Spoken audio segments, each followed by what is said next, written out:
মানুষ আমাদেরকে সস্তা কখন মনে করে জানেন?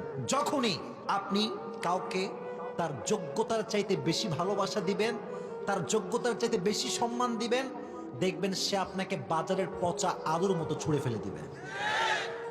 কাউকে তার যোগ্যতার চাইতে বেশি ভালোবাসবেন না, কাউকে তার যোগ্যতার চাইতে বেশি সম্মান দিবেন না, ঠিক কিনা বলেন?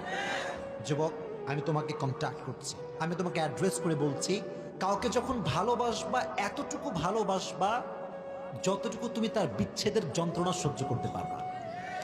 এখনকার যুবকরা যখন কাউকে ভালোবাসে সব কিছু উজাড় করে ভালোবাসে, আর যখন ছ্যাঁকা খায় 14 গোষ্ঠী ব্যাকা হয়ে যায়। এজন্য লিমিটেশন, ইসলাম আমাদেরকে লিমিটেশন শিখিয়েছে, ব্যালেন্স শিখিয়েছে। ইসলাম হচ্ছে একটা ভারসাম্যপূর্ণ ধর্ম। সুবহানাল্লাহ পড়ে। ইসলামে একটা ব্যালেন্স আছে না নাই? অতএব মানুষকে যখন ভালোবাসবেন তার যোগ্যতা অনুযায়ী ভালোবাসবেন, যখন সম্মান করবেন তার যোগ্যতা অনুযায়ী সম্মান করবেন। হাদিসে এসেছে, রাসূল করিম সাল্লাল্লাহু আলাইহি ওয়াসাল্লাম বলেছেন, আনজিলু মানাজিলাহুম, respect everyone according to their level.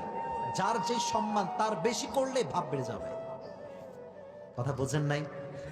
যদি আপনি রিক্সা চালক, যে তাকে আপনি ভালোবাসবেন, সম্মান দিবেন, ইটস ওকে, কিন্তু রিক্সা চালককে যদি বলেন স্যার স্যার যাবেন, স্যার যাবেন, এটা কি তার সঙ্গে যায়?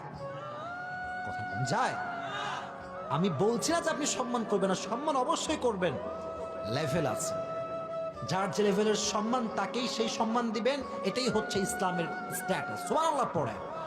এজন্য যুবক ভাইরা, এক, নিজের অ্যাটিটিউডকে মেয়েদের অ্যাটিটিউড বানাবো না। 2 নাম্বার, নিজেকে কারোর কাছে সস্তা করবো না। ইনশাআল্লাহ আমাদের সবাইকে পার্সোনালিটি মেইনটেইন করে চলার তৌফিক দান করুক। সকলে পড়া আমিন।